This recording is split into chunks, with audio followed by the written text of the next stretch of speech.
Good evening, ladies and gentlemen, and welcome to the City Council meeting.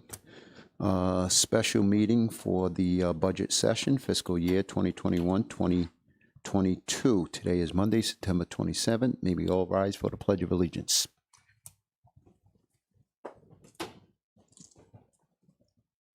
I pledge allegiance to the flag of the United States of America, to the republic for which it stands, one nation, under God, indivisible, with liberty and justice for all. Council members, I'm just going to suggest that we, based on the agenda that we have this evening, unless there's some objection, go right down the list according to what we have. Yeah, although do we want to get through folks that are sitting here waiting to present their departments first? I mean, we can do city council last, right? You want to say council mass last? Yeah, I mean, Okay. I don't think anybody cares about that other than I don't us. see, all right, so we'll start off with mayor's office, or skip that as well and go to the clerks? Yeah, I think we got folks in the mayor's office here too. Oh, keep going, Napoleon. All right, Library? No. yeah. No. Why don't we start with HR? Does that make sense? We got HR here? No? Okay. Clerk? Yeah, we'll go ahead. We'll do the clerk, I guess. Okay. Okay. Okay, that's page Okay, Miss 22. Yeah. Shoot. All right. So we're, just so everybody who's following us, we're gonna jump down. There was an agenda at the back table, I think. If not, we're on the clerk's office, and that's on page 22. The actual budget details on page 24. Okay, so not a whole lot to report. Jobs are staying the same. We did have, Can you just take your mask off so we can hear you clearly? Thank you. Just so we can hear you clearly. yeah, so we did have a little bit of an increase in revenue during COVID, thanks to Kevin really pushing hard to get our e-recordings online, so all land evidence was done online, so that really helped us, especially with the housing market boom and being close to the public. He pushed really hard to get that done, and him and I worked together to accomplish that. And then Kathy and I worked hard to get online vitals, which was key during the pandemic. So that helped us a lot to bring in some more revenue. It also helped that most city halls were closed and we were open to the public by appointment. So that helped generate revenue for the city, which was nice. We may go a little over budget on salary closing out this year. Is that due to the increase of the clerks? It's due to that, and it's due to the contractual, my contractual obligation that I am now receiving her pay also. But other than that, everything else is pretty good. Our longevity only went up due to contractual longevities. Only a couple of people were getting a partial last year. They're getting fulls this year. Overtime, we'll have a little bit this year, closing out the year due to me being at these meetings. So, but other than that, everything else is pretty much on course and looks good. Okay. Any questions from the council? No, so the overall increase is about $63,000, and that's mainly the contractual obligations. Well, yes, and 63 or it's not 63. It's I'm just looking at the 710, 20. 24? It's 24. 24, okay. So some of that is our the longevity increase. It's going to be the salary increase, and we also had we did lose tuition reimbursement. By the way, that is gone. I finished my master's, so that's done. We also have the health insurance too that has increased overall, which was about 5,000 in that, 16,000 in salaries. Okay. So that kind of makes up that 24. All right. Yeah, I'm okay with that. Thank you. I was looking at a different column. Yep. I was proposed versus actual spent, Yeah. so that's fine. Yeah, Yep. Okay, thank you. thank you. If there's no questions, I'm going to move right along to EEOC affirmative action. Page 42. If there's no questions. There's no questions. Again, for those of you following us, that's going to be on page 42.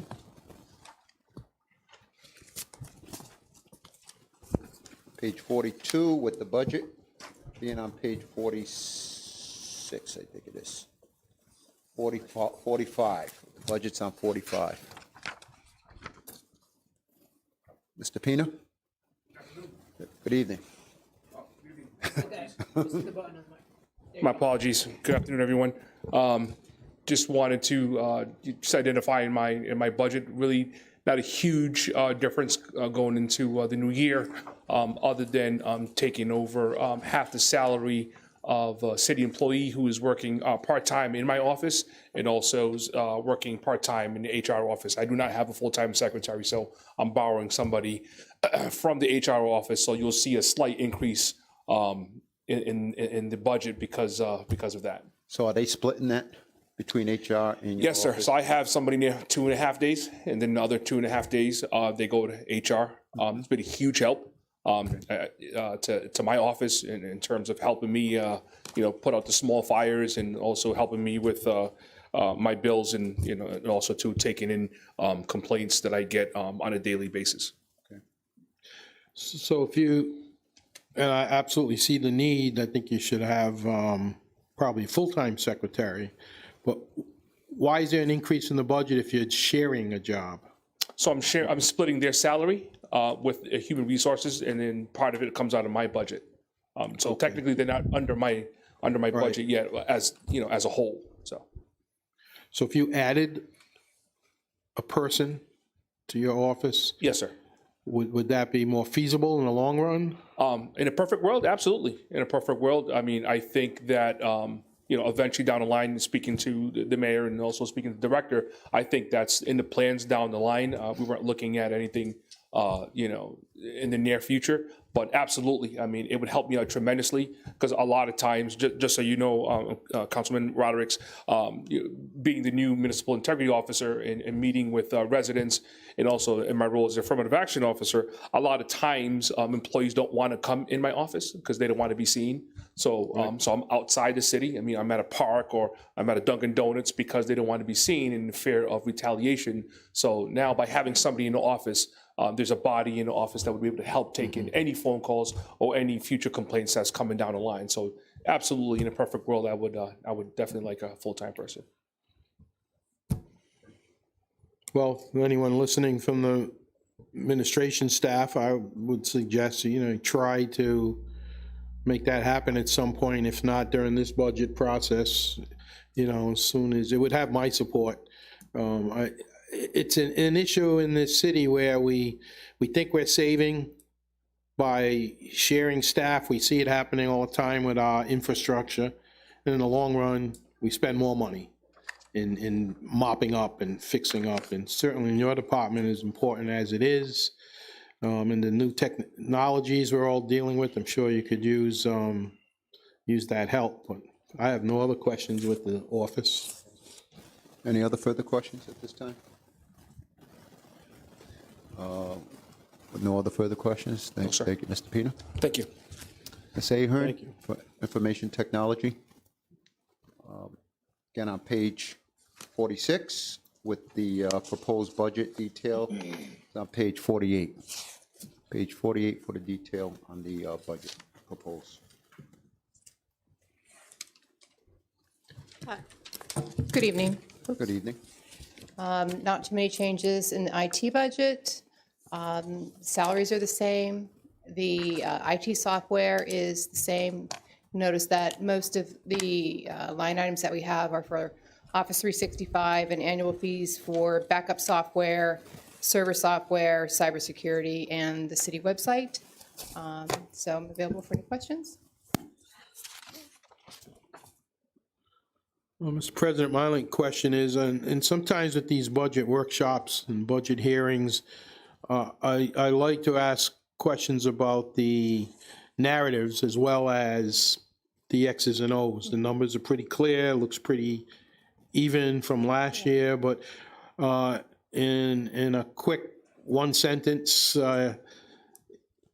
reply, how is the state of technology in the city? Do you see any glaring deficits, any glaring problems, things we need to do to keep up to speed so that we're not getting hacked, we're not having taxpayers with their payments getting hacked, and all of that stuff? What's the condition of? So we have been working hard on the cybersecurity effort, mainly with the water department. We've done quite a bit of work over near the Kent Heights water pump area. You've probably seen quite a few reports that have come out about attacks on municipal water systems. Yep. So we spent some time doing major upgrades over there, replacing all the firewalls, not allowing any access in. So yes, we've made some improvements. We'll need to continue to do more improvements. There's a capital request this year for $50,000 to replace computers. I think that's decent. The majority of the city computers were purchased in 2013. So the $50,000 that's on the capital request is much needed here at City Hall for the engineering department and others.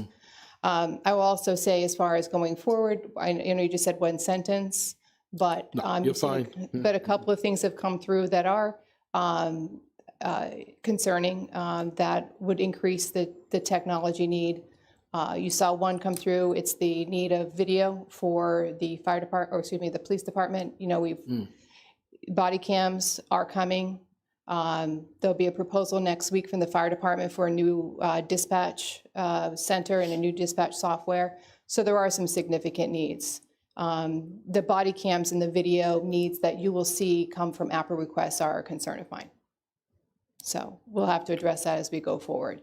And you'll notice that none of those things are in my budget. So had that contract for the interview rooms been in my budget, it would have seen a significant increase. So you'll notice that, again, a lot of the technology and some of the projects that we're doing are in other budgets, whether it be the water department, the fire department, and the police department.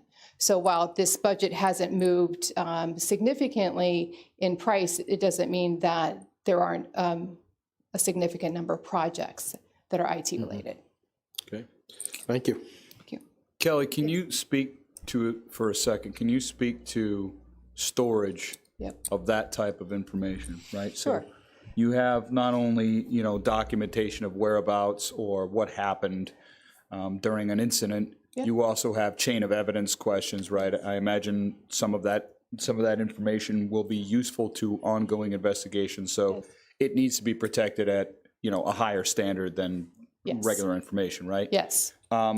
What are your thoughts on how we're going to do that? Will there be a cloud solution? Will there be, Okay, so what we're doing is we went out to bid for an evidence management solution program that went along with the body cams. In addition to that, we awarded that to Axon. The body cams will now come from Axon. The contract that we brought in front of you the last council meeting was for the interview rooms. That was also from Axon. So we are going with their evidence platform. It is fully cloud-based, and it's more than just storage. It's actually the communication system and tracking system, redaction. It has all of that within it, and it is unlimited storage. So what we're going to do with all the evidence that we have now at the police department, it's fairly significant. We worked it out with Axon. We'll be uploading any evidence that we need to continue to store, or open investigations, things we have to keep. We'll be uploading into evidence.com, approximately 5 terabytes, because that's the video that has come not from an Axon camera. So we've made arrangements to deal with that, but it is all encrypted. It is all follows the CJIS guidelines. Every bit of that video stays in the United States, follows all the guidelines that we need to keep.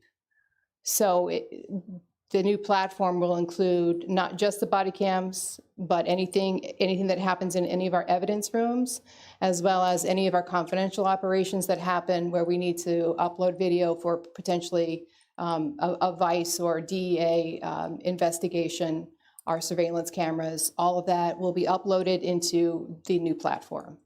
And the great thing about that, instead of the sneaker net that we do now, which is, hey, you need a video of such and such house, whatever, we come to them with, multiple hard drives and we drive it over to the AG's office. This new platform will allow us to upload it, tag it with the actual case. Then we are able to send a secure email to the AG, which is a timed secure link, and then they can download it, view it, whatever they need to do. So it's really going to improve a lot of things for the police department. But we have included our existing data that we need. I sat down with the detectives. They gave me a list of size of the videos that we need to upload so that we get it all in one place. And to your point with regard to redaction services, right? So this is where I've seen, local governments get in trouble with this data before, right? Somebody submits an APRA request. Nobody knows exactly whether, the information is apparable or can't provide it or redact it properly, and you find yourself in this do loop, where you're getting continuous fines, et cetera. This would help us work through that particular situation. Right. The redaction software, the nice thing about that, we can set it up to where it immediately redacts license plates, it redacts faces, so that we don't have to go in and do everything piece by piece. So we can take a video and let's say we pull someone over. The software actually can recognize the license plate and immediately redact it. So we're not having to do pinpoint, spending so much time on every single video that we need to deal with. Because I imagine the information being there. I mean, It's going to be huge. It's going to draw attention, right? It's going to Absolutely. draw requests. That's the point, Right. Right. So we just need to make sure we're ready to process those requests in a. We have a secure great way. partnership with the Providence Police Department. They've been working with me all along. I've spoke to the sergeant that handles the program. They actually met with the union prior to our purchase while we did our trial. I don't know if we brought it up to you, but we did a 3-month-long body cam trial with our officers. We had 6 sworn officers wearing body cams. So they got a good feel for what the camera situation would look like, what it would look like on a day-to-day basis of wearing it and uploading the video. But what Providence Police told me was that after they rolled out the body cams, the initial, they didn't get a lot of requests for APRA requests. But after it became public that we had it available, they did have a significant increase in requests. So that platform of a cloud-based platform where you've seen, a million times you've probably seen the X. If you look up on the corner of the videos, you see X on. The ability for us to redact that software and send it out securely is going to be huge. So I think we're in a very, very good place. You probably know what's happening with body cams right now. We're somewhat on hold. That's why we brought to you the interview rooms first, because we're in need of that. But the body cams are on hold until we receive the dollar amount per officer that we will be reimbursed. But we've let everyone know that we are ready to go and that we've done the work, which is great. And we actually have a contract ready to present to you once we get that figure. Okay. Okay? No other further questions? On to the next item, Thank you. which is miscellaneous, I guess. Mic's off. Sounds fine. Next item we'll move along to is miscellaneous. My guess is that Mr. Moore, you'll be handling that. Doesn't appear that there's an increase in that budget, but would you mind speaking on behalf of it?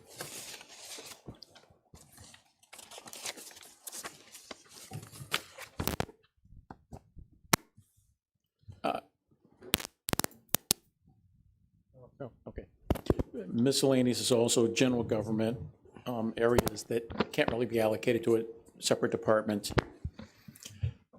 There is a decrease overall. The East Bay Community Action is something we do every year. And we just cut them a check once a year. The retiree health hasn't changed. Not a lot has changed. Workers' comp has gone up, or has gone down actually a little bit. And one item that had changed was we redid the 1% capital reserve from 1% of the budget to what the charter says is 1% of revenues, which you don't include the school piece, so that's why that's down a little bit.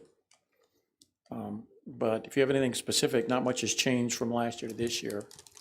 a little bit. The only other big increase, if it's, is for liability, which went up about 28,000, from 922 to approximately $950,000.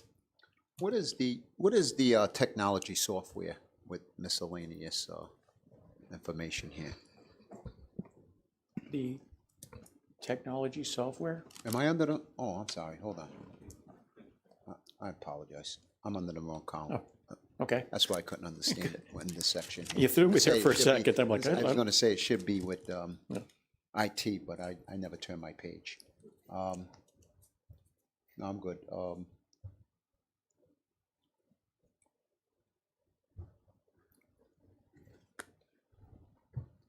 What is the rent increase from 1,500 to 3,000? For what is that for? If you look at it, the previous, it's always been 1,000. For, I believe that we're renting, I'm trying to remember, we rented space, is it from DOT? From so many dollars, for a few $100s, parking space for, I forget how much per month, a few $100 per month. I don't need the answer at this point in time. I but can you get that, I let can me get know that to later. you. I'll have to look up exactly who we're paying for that.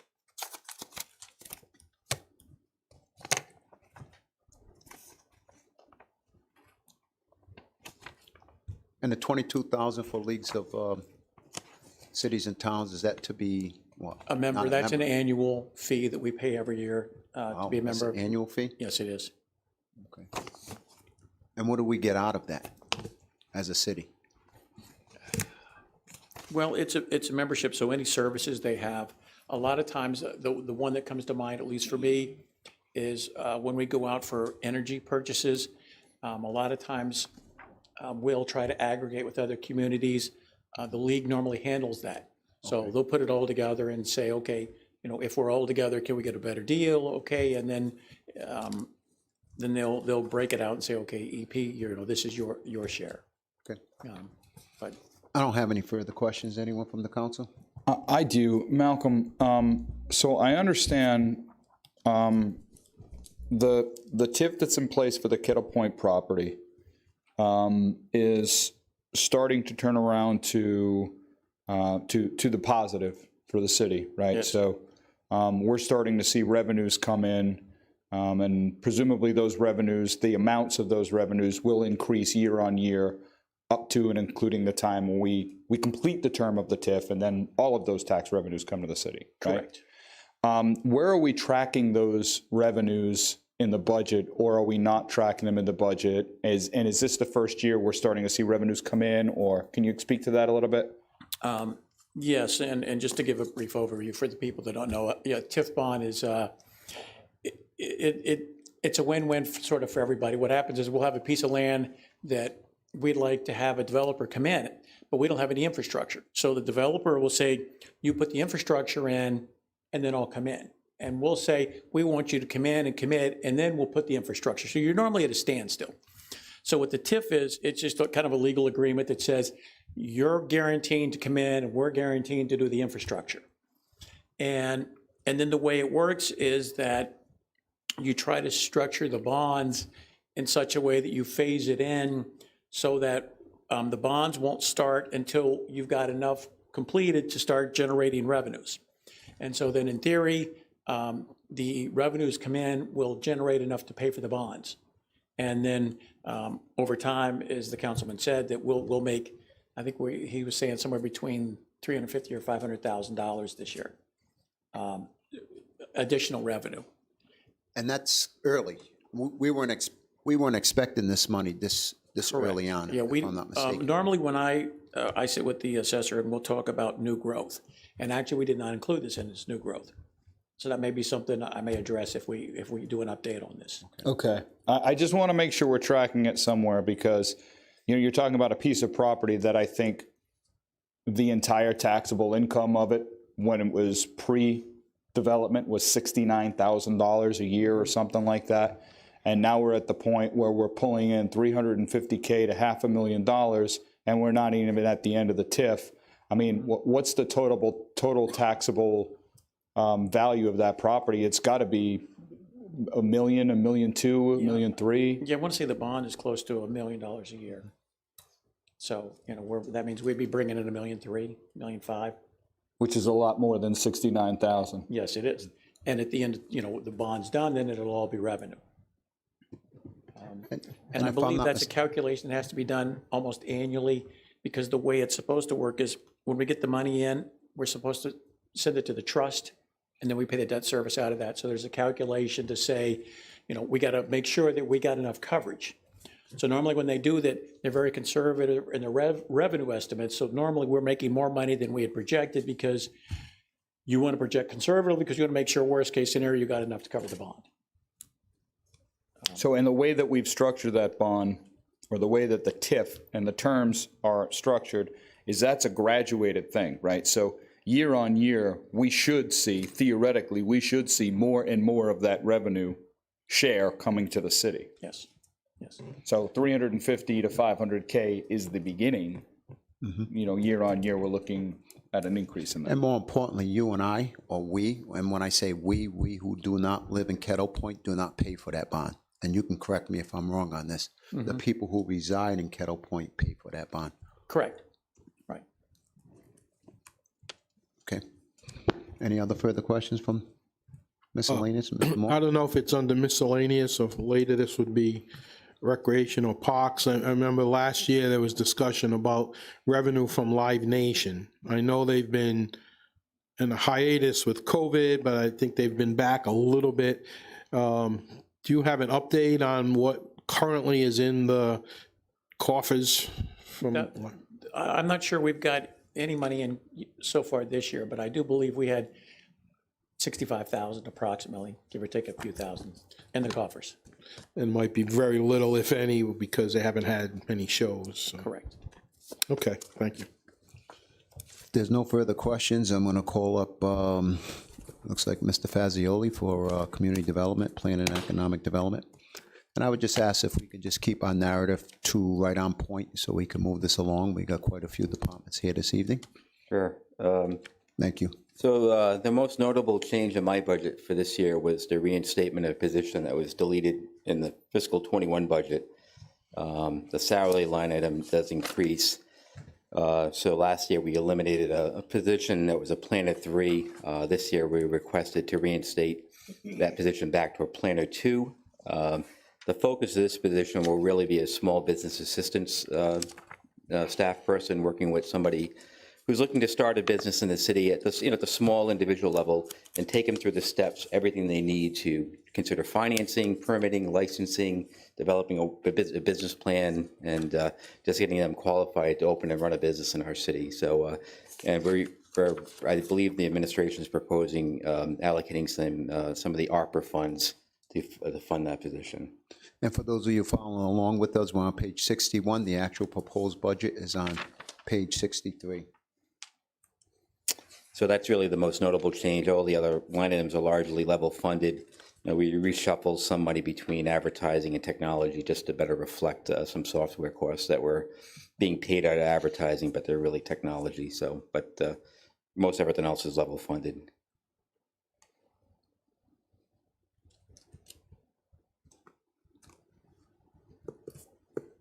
Any questions for Mr. Fazioli? No. Okay, thank you. And we do have a full report that we can share with the council, and Councilman Cahoon's questions about the TIF. Every year we get an annual external report. We're happy to share that with the council to, if that sort of validate some of the discussion tonight. So, That would be nice if we can get that. I think just don't want to take us too far off course, but it would be great if there was a presentation that's accessible, right? That the public can, because things like TIFs and, bond structures and stuff like that can be a little bit tough to understand. I think, that one picture that best shows how a TIF works, right, is you start here, this is the value that you leverage, and then ultimately this is where you are on ground that's otherwise blighted, polluted, right? So. yeah, we could make that available, certainly. Okay. Okay, Thank you. thank you. Okay, next department is Recreation, page 64. Ms. Sullivan, the actual proposed budget is on page 66.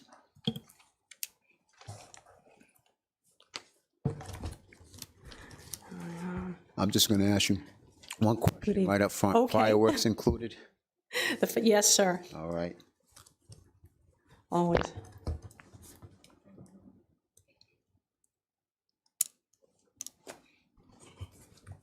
Oh, so You're good. yeah, so basically, the budget for recreation has not changed much. It's gone up about 13,006, and that is mostly to accommodate part-time salaries. As we are rebounding from the COVID, the pandemic, we are opening up our programs, obviously, and a lot of much missed services to the community, to not only our youth and adults, but our special needs populations. So we are opening up our facilities, and this is calculated to also cover increases in the minimum wage that will be going up. There will be incrementally going up to $15 within the next couple of years. So. So we worked in that to accommodate those increases. And so, basically the part-time staff is the backbone that we rely on for our emergency services too. They've been instrumental in providing services to the community during the emergency situation. So was there an increase in part-time, however, a decrease in full-time because your salary has decreased substantially in excess of $20,000? That's correct. We are sharing with senior services one position for an administrative assistant. So that's has gone down. Diane, is it possible for you to speak to, so our part-time pay last year, the budget was about 191K, and half-year actuals through, which I presume is May, is only about 6,000 spent. Is there a reason for that, or is that lagging data, or?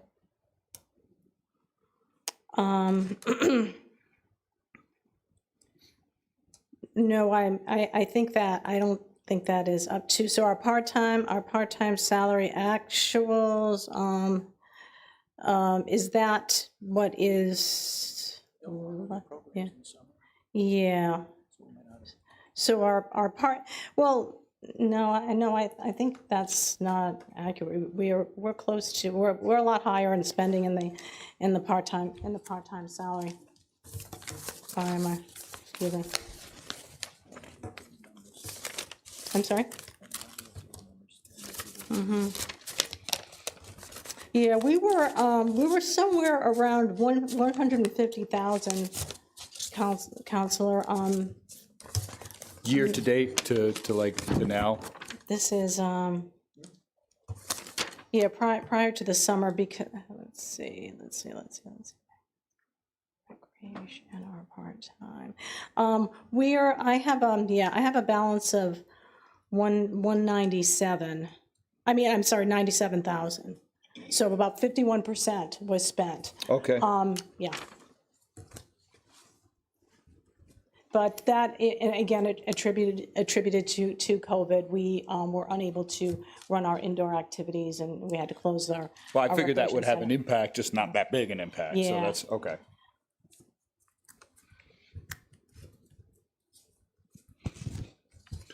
If there's no further questions, we'll move on to Pierce Field.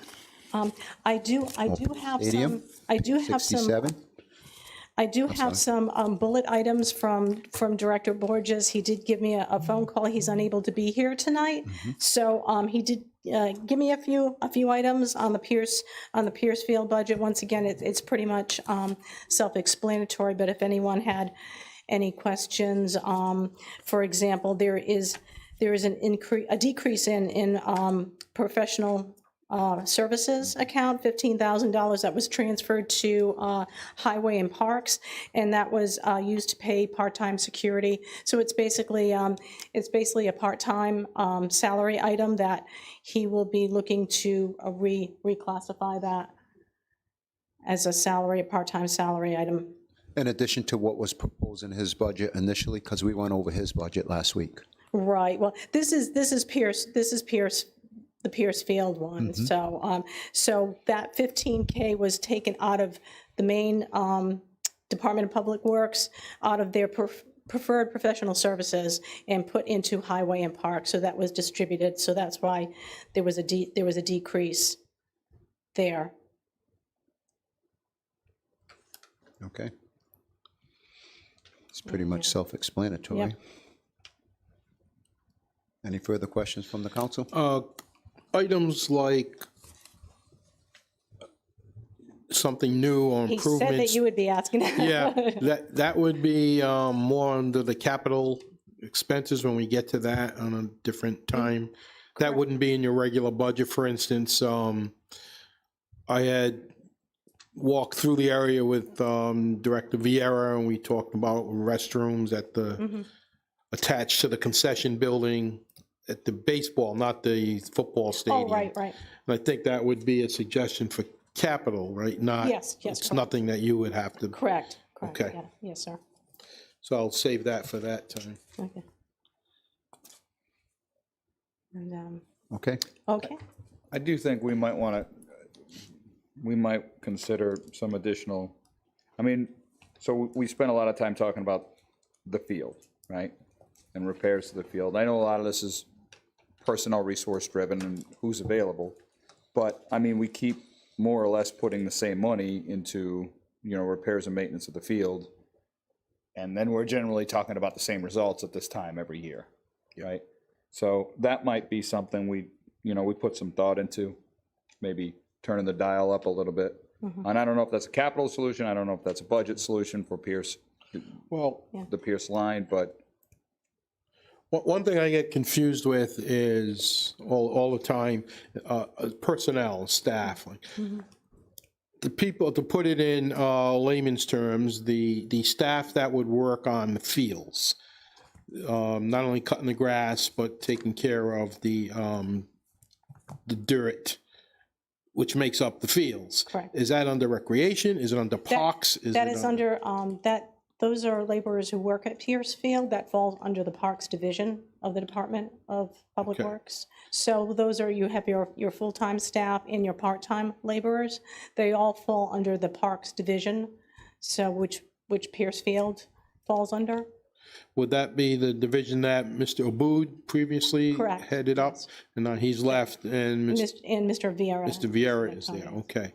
So staff would be directed to him or questions about that. I mean, and I think what Councilman Cahoon is getting at and what I've been getting at also is trying to come up with a way of keeping the conditions of these fields Right, in good shape year-round, so we don't have to scurry Yeah. this time of year. For instance, today, and phone calls from Little League people and on social media, they're organizing a community group to go in there and rake the infields at Pierce. Because they said, not your department, but they've been contacting various people. They've contacted me, so I'm at fault too. I've tried to help. They've contacted others.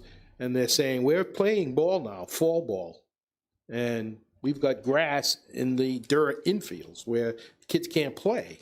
There was a field earlier where, it sounds trivial to some people, but to the masses that like recreation, it's not trivial. A ball bounced up from a lip on a field and a young ball player lost a tooth.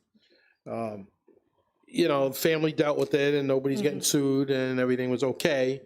But these are the things that I'm Maintenance issues, trying, yeah. I'd like to see us, and I know we had COVID and I know we've had a couple of workers that were out, we've had retirements.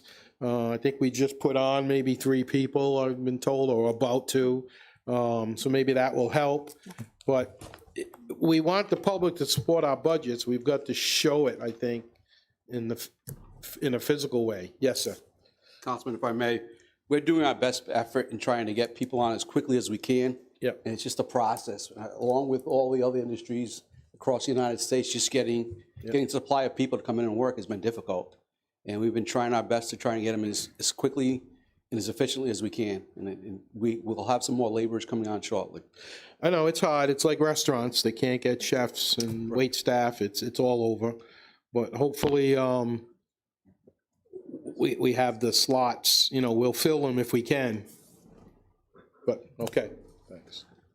One of the things I would like to see more of in the playground area where the sand is, I know through time, sand washes away, erosion, and what happens, I don't see too much of it being replaced.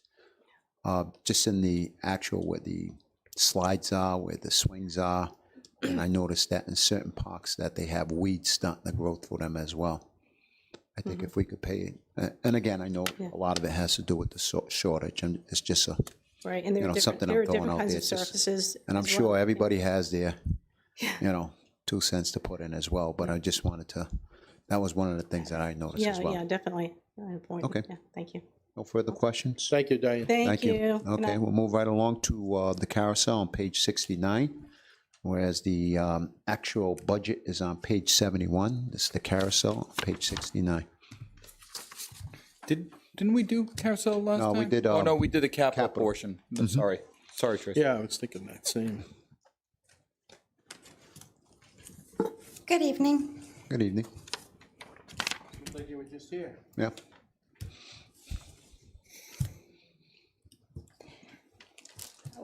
So on our budget, we do have increases.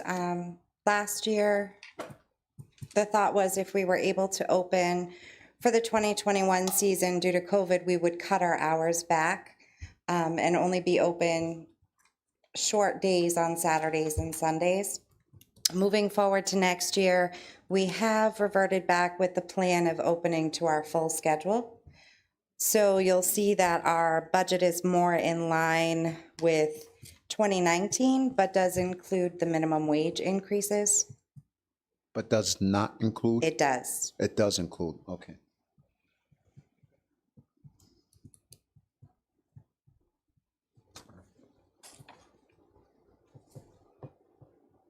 I don't have any questions or issues with this budget, so I'm going to ask the councilman, defer to the councilman. Do you have any questions? I think most of the questions would be on the capital where we're trying to get things done, and budget seems fine.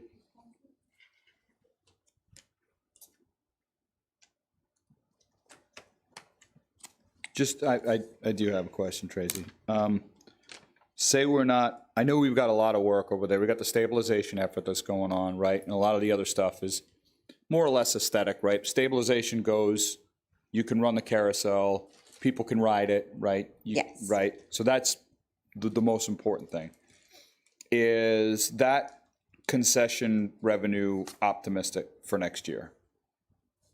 Because I don't want to shortchange you on expenses, right? Because, we're going to hit that number, right? It seems optimistic to me, right? I think we can get the stabilization done, but, do we get it done by the end of the season? And maybe we got a few weeks or a month for people to ride, or? I will keep you posted as we go along. Unfortunately, until the first day they show up and get started, I'm not sure. It is a 4-month project, just due to the time that needs to be allotted for concrete to cure. They can only do 1 pouring at a time, and we have 4 pours. If we can get them started ASAP, we're looking at being open for at least the middle to end of June, which gives us all of July, all of August, all of September, and we will probably extend into October. Okay. As far as you said, concession revenue, that at this time is unknown because I don't know what the status of the new building will be. I don't know the status of the current leaseholder. A lot of that is definitely unknown. And it's sad because the money that comes in for the concession is geared towards restoration. It's how we kind of balance the general maintenance that we have to do all year long is with that funding. So if the concession stand does not open, the restoration, the general maintenance and restoration would take a hit in the budget. So regardless, we hit the gas, we get that done, right? As soon as we can get the historical whoever to stop messing around with us and we can get the numbers that we need right in place so we can go forward. Yes. That's got to get done, right? I'm convinced. Who winds up that, build it, they'll come, right? Yeah, I do think that number's a little bit optimistic though, right? Based on past years. And like I said, I want to make sure that you're getting funded appropriately, right? Based on expenditures that you're projecting against revenues that may or may not materialize, I just don't want you coming in here in a year and we're looking and it's a huge loss, right? And we're Right. going, Tracy, what the heck happened? When we all know what the heck happened, I'm trying to see on this screen, and I apologize, let's try it this way. I'm trying to see on the screen what was put in for proposed revenue. Is that up there? Yeah. So, Because I only have the expenses. yeah, there's a $50,000 concessions, and then there's a $67,000 ARPA association. What's the ARPA? Okay, I believe the ARPA is the funding to offset COVID losses. Oh, okay, all right. And Got it. so the carousel revenue, I think that's a combination.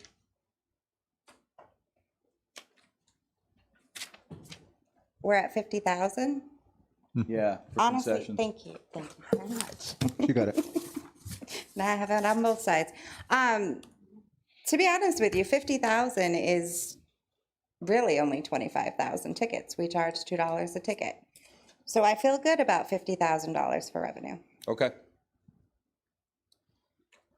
This is not a grill. This is not an interrogation. Oh, no, I I'm understand. I just want to make sure we don't underfund, right? I mean, I hate to see this building get nickel and dimed until it eventually collapses, right? And I think, I still think at some point, we're going to have to go up for a bond to do this thing the right way. I mean, kudos to the stabilization effort. I hope it works and we can get this thing running and start sinking some of that money back into it. But the city's going to have to take a bigger piece of this to get it going. And the public is probably going to have to take a bigger piece of this to get it where it needs to be. I will tell you, phase 1 and phase 2 will have the structural carousel itself in a good place, a really good place. I'm actually meeting tomorrow morning with a local company to discuss backup plans for our gears. Having someone like that local, fabulous. Where we've struggled over the years, before my time, is taking care of the building, which is where some huge projects have been coming through over the last several years. Because yes, unfortunately, it was an oversight. Things were let go to the point that the repair process was huge. That is what I'm trying to avoid now, bringing you the smaller projects.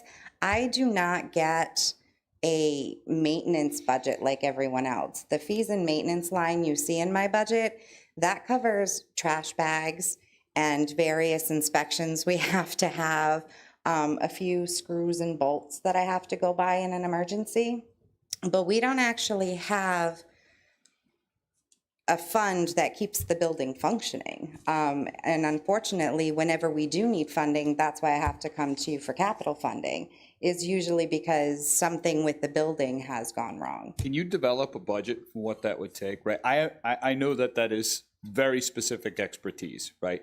Who can maintain a 100-year-old carousel? There's probably not that many people in the world that can do it the right way. I've started building a book, which we have to be honest, we should have been presenting to the state for a long time. But because we're historic, we've kind of not been required to meet those demands. I'm bringing them in place anyway because I think they're important. So we've just had the entire building painted and a maintenance plan going forward on how to keep up with that has been created. And unfortunately, it's slow going because I have to learn as I build. I'd love to talk with someone whether it be Ed Catelli or Dan Borges, to really put a main plan together that we can follow through the years going forward. So would you mind coming back to us in, let's say, the November council meeting and updating us both on the status of the building renovation, the concession area, the quote-unquote Blount area right now, right? And then an update on the stabilization effort. And I'm asking you to do that because I want to make sure if there's something we can do to help, we take those steps. Thank you. Also, if it looks like the projections aren't going to be what they're going to be, we want to intervene. And I really want to understand that maintenance piece, right? Because right now we're budgeting the only thing we know it doesn't cost, which is zero. So that's insane. We've got to address that. Okay. Okay. Thank you. Thank you. We're going to move right along on page 72 for the library, Miss May. The actual budget.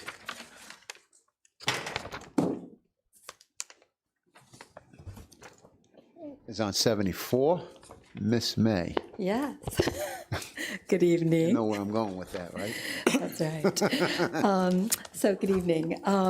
You will see an increase to the library budget, but I want to draw your attention to the revenue portion of the budget, where the largest percentage of this increase at 175,955 is for two positions that have been open this entire year. We plan, or the mayor's proposed budget plans to use ARPA funds to rehire when we did not hire during the pandemic. One position was the assistant director position, which I held for a couple of years. We have been without an assistant director for over a year and a half now. We also have a youth services assistant position that has been open since a retirement in March.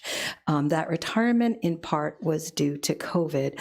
So I believe we meet the criteria to use ARPA funding to hire these two positions. You will also see a new part-time position in this budget. If you look at part-time salaries as well as overtime, we lost our overtime because, of course, during COVID, we were not going to be open on Sundays. We were closed several months during the first year of COVID. And so we gave that overtime up. Those are Sunday hours. That's what overtime means. 33 Sundays a year from 1 to 5. It takes 4 individuals at a cost of only $20,000. The mayor's office saw the reasonable nature of that overtime and agreed. Our trustees very much would like to see Sunday hours back into the library schedules, as would I. There are certain people in this community who only come to the library on Sunday. It becomes more of an accessibility for families often on Sunday. So you'll see, but the good news here, the additional part-time position that you see in the budget, as well as overtime, is paid through our state grant and aid. Another piece of good news to this library budget, much better than last year, you see me smiling at this hearing, is that our state grant and aid has increased by $36,000 this year. So it's basically covering the overtime and the part-time position. If you move down to purchase professional services, I feel that I created a responsible budget. 2 years ago, we spent $32,000 in purchase professional services. That is largely to fund 999 programs, as I told you last year, and the supplies to be sure that we can execute those programs. During COVID, we did 849 programs, and we have now spent our entire budget of $19,000. That budget was drastically reduced because we could not do in-person programming for a good part of the year, but we still managed outdoor programs. So this past year, of the 849, almost 200 of them were indeed in-person programs. And what was that state aid increase? About $36,000. If you see, it was 411, and now we're going to be at 447,125. So I'm just pointing out the larger increases. We are now paying for Riverside Telephone, which we never did before. That was in the IT budget. That will be about $2,400. All of the mainstay in the budget, we actually saw decreases in utilities. Malcolm and I looked at the last 3 years and saw that electricity and other utilities were gradually decreasing. You will also see a decrease to the materials budget when the council put $100,000 back into the library budget last year.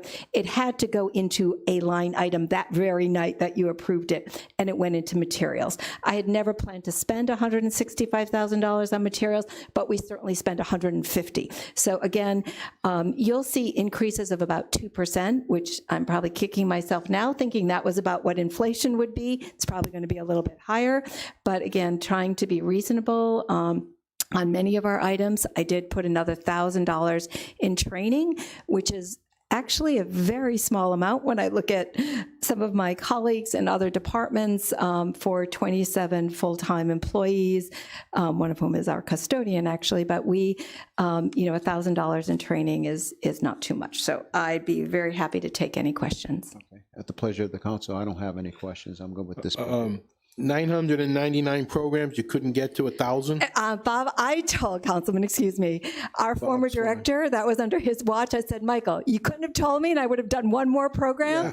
At that time, I was responsible for many of those adult programs. Well, I just want to thank you for this budget. It's certainly something that has been a focal point in the community.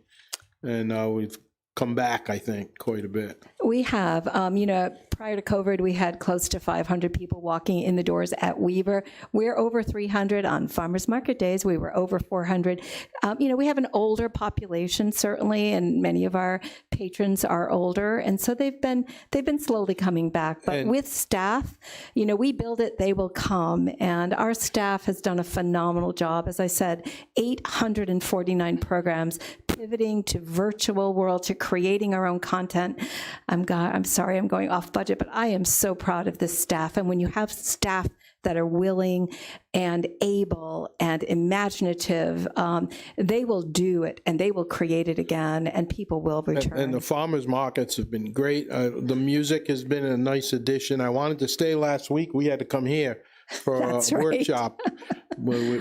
I would have rather been there, but overall, thank you. Thank you. I think my favorite musician there was the guy with his leaf blower across the street. I'm driving by and it's like, please, the guy with don't a cello, even mention it. And I'm like, oh, isn't this beautiful? A former city employee, Councilman Mahou. Yeah, we're not going to go there. Yeah. All righty. Thank you. Thank you. All right, the last department we have on this is the Senior Center, page 75. And for those following along, we're on the proposed budget is on page 77. This is the Senior Center. Good evening. Good afternoon, or good evening. Hello. So I do have an increase in the budget, and it's about 49,000 increase. The increases basically are the addition of the splitting of the full-time administrative assistant that had never been in my budget before. So now that was added. That's a full-time position that's split in half between recreation and the senior center. And then the other increases are for some contractual increases. Also, an additional part-time receptionist was added. In the past, we had one part-time receptionist who covered the front desk from 8 in the morning until 1 in the afternoon. And with COVID, we've closed down all of the entrances into the building. We have everybody coming in through the front door, and I want a paid receptionist at the front desk to screen people, make sure they're wearing masks. They're also now collecting all of the membership information and renewing everybody's membership. So there's confidential information. In the past, we had volunteers doing that, and the membership was kind of all over the building. The admin would take some membership, I would take some, the front desk would take some, so now we've centrally located that to be done at the reception.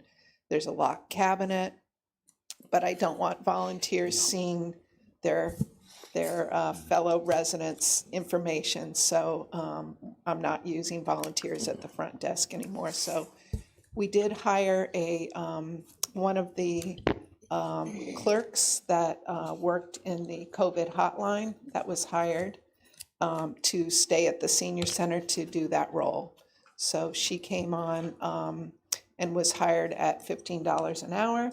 And so currently we had our receptionist that was there from 8 until 1 was making $11.50.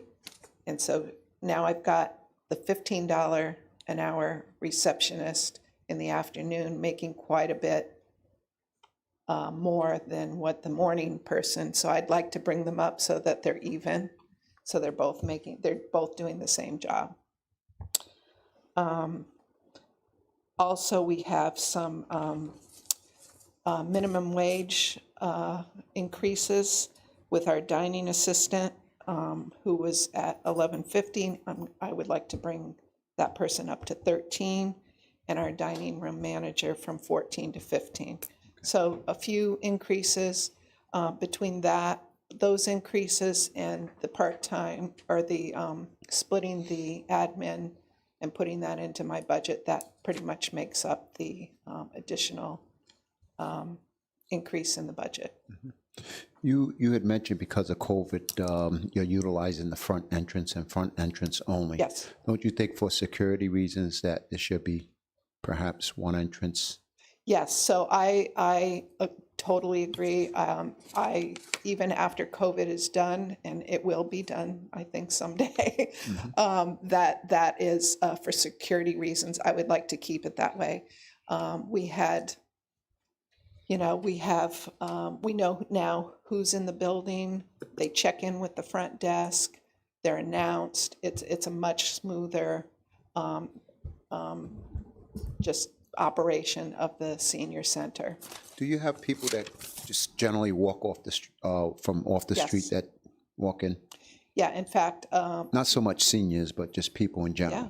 In fact, a few weeks ago, actually it was a couple months ago. Because you do right? have a bus stop right don't over know. there as well. Diane left, but we had a gentleman that was downstairs in the recreation department who was kind of wandering around, and we found him, and it was not good. So that was part of the reason, that we felt that having everybody come in through that one door, they can exit through multiple doors, but we want them all to come in through the front door. And so we know exactly who's in the building. And I think that's one of the things we should keep into consideration as a council as well for some of these departments, security, first line of defense. I'm always thinking about that now because of the world we live in nowadays. I mean, it's a different world that we live in, and at any point in time, God forbid, something can happen, and that person who is the first line of defense is usually the first person who encounters any type of, or engages in any type of confrontation or whatever it may be. And, and I had suggested this to the administration about the booth out front as well, but I won't get into it any further at this point in time, but that's something that we should at least consider. But any questions from council members?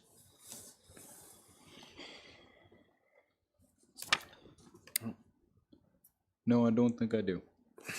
Okay, Okay, thank you very much. Thank you. all right, thank you. So we've gone through all the departments that will remain. Oh, no, we haven't. I'm sorry. We got to go back up to the top of the list here. We're going to start off with, what would you prefer to start off with, human resources? Whichever one you'd like, if you'd like to How start with about, one let me stuff, see. that's fine. Are you going to be handling the mayor's office? I will. Okay, let's start with the mayor's office, and then we'll go down to human resources immediately following that. Okay, that should Just be to a say in cupcake. chronological order.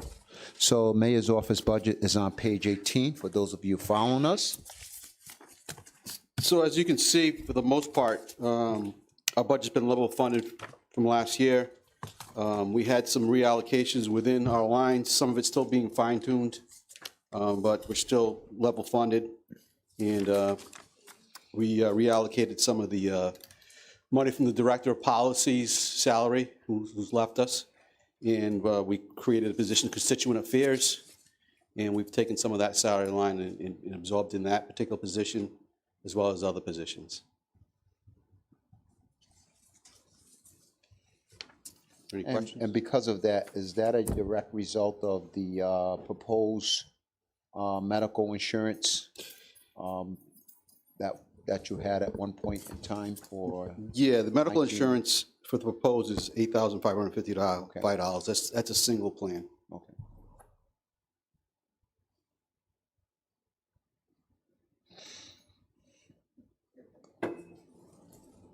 Okay.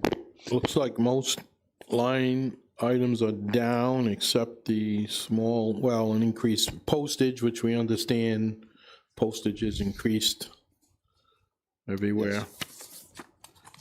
And dues and fees, no, they're the same. Yeah, the overall budget. So overall is pretty level funded, $300 less. $300? less, yeah. Okay.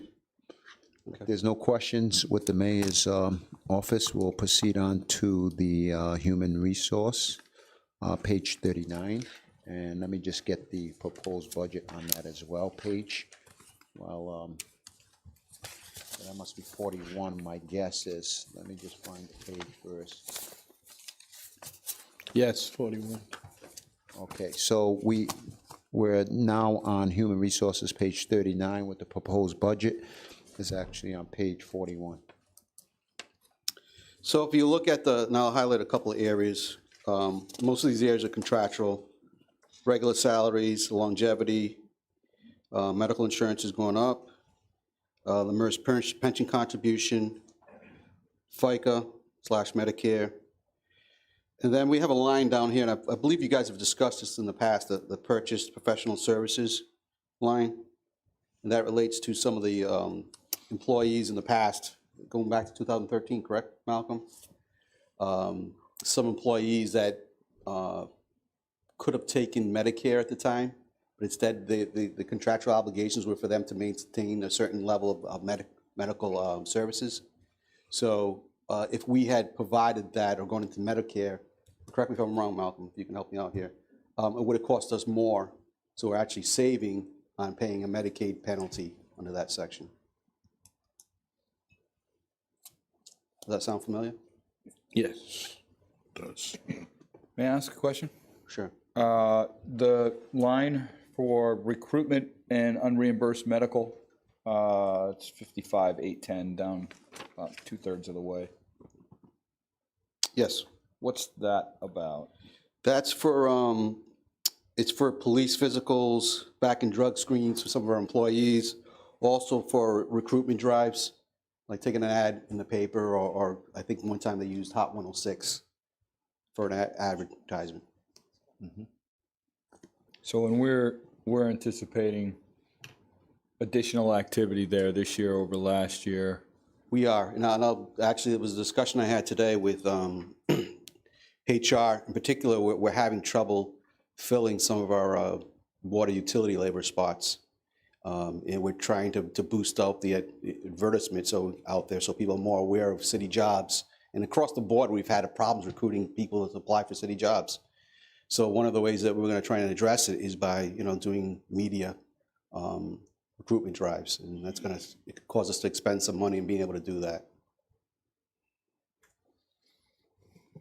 Can you talk about two line items here? One is specifically that points out to me is unemployment, and the other is tuition reimbursement. What would be the tuition reimbursement? So tuition reimbursement, and this is it doesn't include the police or the fire, but in the past, I think last year, we started putting tuition reimbursement in each department's budget. So this year, what we decided is to pool it in one budget in the HR, so that if you had one individual, one department, and that department didn't have as much flexibility, as much money left over in their budget, it would be difficult for them to get to qualify for tuition reimbursement. Whereas if you had another department that had a little bit more money to be able to expend for that, then that would allow for it. So we decided in fairness to the people in those particular positions, that would be better if they just came to HR and we could use the funds from HR to reimburse for tuition. And because there is no prior proposed budget for that line item, what was the budget in the past for the various departments equal to? It's close to that number. It was close to that number? Okay. I have no further questions, unless anyone from the council does at this time. Okay. Thank you. That's Human Resources. We have City Council. Will you be handling law tonight, or would that be? No, I don't. I wasn't a part of building the law budget, so I don't know what's within it or what the Okay. requests are. Well, it looks like the only other department we have on here at this point in time that we can go over is City Council, and it's exactly the same as it was last year, and I don't have any questions or concerns or problems or issues, more importantly, about the budget we proposed last year, and therefore I don't have one that's proposed this year as well. I'd like to throw something out there for the council to consider, and certainly we're not taking any actions tonight, but we talked about this a little bit last time. You know, I went back and I looked through some of the minutes from the Charter Commission, and when they talked specifically about the position of the clerk in trying to determine how that was all going to play out, traditionally it's been a council appointee, you know, before the mayor council form of government, it was a council appointee, much like the city manager. The city manager goes away. How do we address the clerk? The Charter Commission actually advised the council, and the Charter Commission's vote was like 9-1, advised the council, look, you should have the clerk be appointed by the mayor. The clerk runs the day-to-day operations of the clerk's office, municipal court, probate, licensing, a bunch of stuff that has nothing to do with taking notes for the council and putting together an agenda. I think the situation we are finding ourselves in is largely a result of the previous council not listening to the Charter Commission's advice. To that end, I know a charter change is required before anybody but the council can appoint the clerk. Got it. But I do think that there is a requirement for a position, a full-time position, supporting the council directly, you know, whether that's an administrative assistant, whether you call it the clerk of the council. Does that person need to be paid what the city clerk of East Providence is? Certainly not. But I think if you were to look at average salaries for an administrative assistant in this area, you could very much put a number to that person and include that line in the city council budget. So with that being said, Councilman Cahoon, I could tell you I voted against the council having to appoint a city clerk. I thought it was in the best interest, as well as the Charter Commission suggested. I thought it was in the best interest that the mayor select a city clerk. However, that didn't work out, but I am 100% in favor of that. I like that idea. I was in favor of it with the mayor appointing a city clerk. I was for that then, and I'm for it now as well. And I think, you know, including someone who works for the council would be a good idea, a good suggestion as well. Yeah, I mean, I think it'll be That interesting. would be a nice line item to have Yeah. in the budget. It'll be interesting to see what, you know, there'll be another charter commission coming up, you know, after, you know, the election, and then council will make its appointees, mayor's office will make their appointees, et cetera. It'll be interesting to see what they think of that, you know, that we have the experiment running for 4 years. But, you know, I don't know exactly what the right number is. I mean, my guess WAG would be you put a $50,000 line item in there, and you go from there. And then you talk about specifically as a council, what expertise we want to see, what job duties you want that person to do. Experience. Just like any other position, you send out an announcement, you advertise, council makes the appointment based on the best applicant. Okay. So that is something that I will propose when we actually get to our public session. I will propose we add that line item into. And public session will be, just for the public's knowledge, public hearing will be the next council meeting, which is Tuesday, October 5th. So that will be a public hearing on the budget, on the proposed budgets that we have here. So therefore, I would just suggest or ask council members to kind of keep the docket light if possible. That way, if we have quite a few people up here for the budget hearing, you know, we like to entertain all their questions and concerns that they may address that evening as well.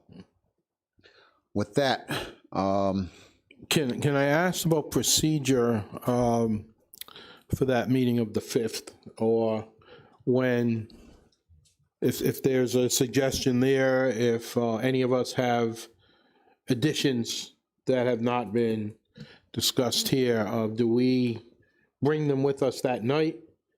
We wouldn't do anything ahead of time. I wouldn't submit it to a budget office, or we just bring them, do they, so the public would need to know how would the advertising work? What's our time? so I'll leave that, because that was part of the discussion we had last year as well. I'll leave that for Assistant City Solicitor Conley to answer that question. So any new items or any increases in expenditure require a 5-day advertisement under the charter. So you can introduce them that evening. I don't think we have the, no, I don't think we'll make the Journal in time to do a 5-day ad as I sit here. It's close. So if there was something that anyone wanted to add, if they could get it into Leah and myself tomorrow morning, we can see whether or not we could get it posted in the Journal. It'll be a little bit more expensive, but it's close. We may not be able to get that done. We can still introduce it and run the ad for a subsequent meeting. I believe the timeline is the item needs to be voted on by the 17th. Would be the last possible date for it to be voted on. So to turn in something tomorrow, it'd be kind of difficult to have an exact budget for it. An exact, I'll give you a specific example. I want to propose restroom facility at the ball fields at Pierce. I can get all the specifics together, but I don't know what it's going to cost. So how would we advertise such a thing? Just, I know that the directors were looking into that, and they might have something tomorrow, but. So in terms of whether or not, whether or not you would want to advertise in this manner is a policy decision, but as long as the final number is less than what you advertise for, it's fine. If it's more than, we would need to re-advertise. So if you think it's going to cost $50,000, say $100,000, give yourself breathing room, and then you can talk about that right at the outset of the meeting. I said $100,000 because I needed a placeholder. Right. We've got the information now. It's 50. This is what I'm looking at. So the advertising requirement only kicks in on new expenditures, as in just new items, or increases. I defer to Malcolm if there's a difference in a budgetary item and not capital. I think it gets a little bit more complicated because we may need to calculate the total budget value, because if that goes up significantly, we do need to balance it off somewhere. Correct. And the way it normally works is we have the ad that's already been put in the paper for the council meeting or the public hearing on the 5th, at which time the council can propose increases, decreases, and as the Assistant Solicitor correctly said, that if there are any changes that increase the budget or increase any line item, then you have to advertise it. And so normally what happens, historically, normally there are some changes made, so we put an ad, so then you've got to decide when the next public hearing will be so that we can get the ad in the paper accordingly. No, is capital different from budget per se? So we wouldn't advertise an item that would be under capital expenses, or? We still need to advertise. It just doesn't impact the overall budget calculation. Okay. And we do have, I forget what the number is, 3.2 million in there, and the counts, and there's all these different items. So it's been sort of like authorized but not issued. You've agreed to X amount of dollars. You could agree to approve all of them or none of them, and have, and so if you said, well, here's $100,000 for DPW for X, but we haven't approved that, so it's a placeholder. So if they come to you later and say, oh, you had this appropriated, we just need your final approval for it. So really, you're saying they've got to come back to the council for another approval. So a project that has been approved, say, 3 years ago, voted on, approved with a dollar amount, we just haven't gotten to it yet. We don't have to advertise that again. Correct. But something brand new for the capital discussions, we'd have to have by tomorrow? And if you wanted to have the hearing on October 5th, we would need to have it tomorrow. But you can add the capital appropriation at any time, so long as there's unencumbered capital. We've done it a few times. True. I think most recently we just did it with an item for, I think, temporary speed bumps. It's a 5-day advertisement. You pass it as an ordinance. So capital is different from the remainder of the budget in the sense that you can add at any point in time, so long as there's unencumbered balance. So just for clarification, what you need for, and by tomorrow, is for the actual budget itself, if there's going to be an increase, not capital. Correct. Okay, capital is a whole separate issue and a whole separate time. Capital is flexible. We can do it year round. If we're going to add a specific item to the budget, first thing tomorrow morning works a lot better than waiting. It works a lot better. But we might not be able to take action on those by Tuesday anyway. We still might not make the advertising deadline, even if we get that to you tonight. I mean, it's still kind of. It's close. Tuesday, Wednesday, Thursday, Friday. I'm not, off the top of my head, I don't know. Even Wednesday, the Thursday, journal's like a Friday, day and a half lead, so it's tough. Yeah, last time I looked at, I don't know if you'd make it. Based on the discussions that I'm hearing, I'm not hearing a lot of suggestions for new stuff in this budget. We're talking about new things under capital, or I don't know about your suggestion. If No, that would be, I have two things. I mean, I want to add that to the city council, and then I want to add that other thing I talked about with the, animal sanctuary budget, whether that's in animal control or what, for animals that don't belong in homes and are removed from homes and taken to a sanctuary, we should be paying a piece of that. But your proposal for a new clerk's position would have to be in by tomorrow. Yeah, I mean, I wouldn't say that's a new clerk's position. It's a new Or additional- assistant to the, right, New council position. right.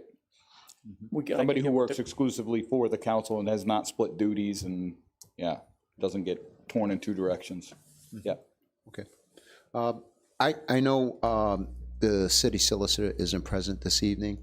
However, I just want to, if we could just take a quick look at the budget, because there's only a $10,000 increase. That $10,000 increase appears to be purchase of professional services. It's gone from $205,000, which was proposed in the last budget, to $215,000, which is proposed to this budget. Just for the sake of that, it's on the docket. We only have one department remaining, which is the law office, and I don't have any questions because essentially everything on this budget is no different, has not changed from the previous budget, with the exception of purchase professional services. And it's going from $205,000 to $215,000. And I Malcolm, believe- can you elaborate on that? That is correct. I think that was about the only change, and that was a bump up for the solicitor for his company, not for him personally, but I think it went from, I forget, 150 to 160 or something. It went up another 10. Okay. So I just want to have it on for the record, so we did go over an event that because otherwise I think we would have to advertise this, to go over it on the October 5th meeting, if we did not go over it this evening? The workshops are for the council to discuss any or all departments. This is for informational purposes, where you ask us or the departments what we want. Workshops are not required. It's just at the first public hearing is when you can ask questions. What happens is you want to do a little legwork before the public hearings because it'll take too long. So that's why we have these. So you don't have to have these. See, I was always under the impression you had to have the workshops. No, it's really for the council's benefit. Wow. To ask Save a lot of questions, to time. get some ideas or, hey, what's this about? I mean, I think they're beneficial, I think, but I mean, there are some folks we call up and we hardly ask any questions. Right. Right? And that's where I think we should say, okay, we don't need these the departments to come up, department heads, but let's focus on the ones that there's either a substantial increase in the budget or, the top tier departments, police, fire, highway, as opposed to, if we're gonna be looking at the carousel and they're proposing no different than the previous proposed year, rather than waste that department head's time to come here and sit and sometimes wait for an hour plus or less, to focus on those departments that it's just a suggestion, actually. Yeah, or maybe we come up with our questions ahead of time, right? I mean, if we're getting the budget, right, this is what I'm gonna have to, I mean, this year I asked Tracy way more questions than I asked Chief Nebus because I knew his entire budget was driven by contractual stuff, right? What's the point of beating that into the ground? And I've done that a lot this year as well, and I got my answers as well in advance, so to eliminate time. Yeah, you could just send a list of questions if you want to. So- However, this is up for the council. This is really for your edification and exactly how you want to get the information, whether it's here or, here's my list of questions or. Okay, I just wasn't sure that because the law department was on here, that we had to either, if we weren't gonna discuss it this evening, that it had to be on the docket for the October 5th public hearing. And if that's not the case, then it's really irrelevant to what I was mentioning about this workshop correct. budget on the law office. With that being said, everything we went over that's on the docket, we have a meeting. We have a regular scheduled council meeting Tuesday, October 5th at 6:30 p.m. During that council meeting, we will have a public hearing on the proposed budget that's been presented by the mayor's office. The capital expenditure discussions will be after that sometime, as the solicitor said, we can do that anytime. Yeah. So we're not worried about, okay. Right. So if that's all said and done at this point in time, I'll accept the motion to adjourn unless anybody has any other questions. So moved, Mr. President? Would Mr. Roderick like Second. to second that? Okay. Deputy Clerk, can we have a roll call? Aye. Aye. Aye, thank you. That concludes this evening's meeting.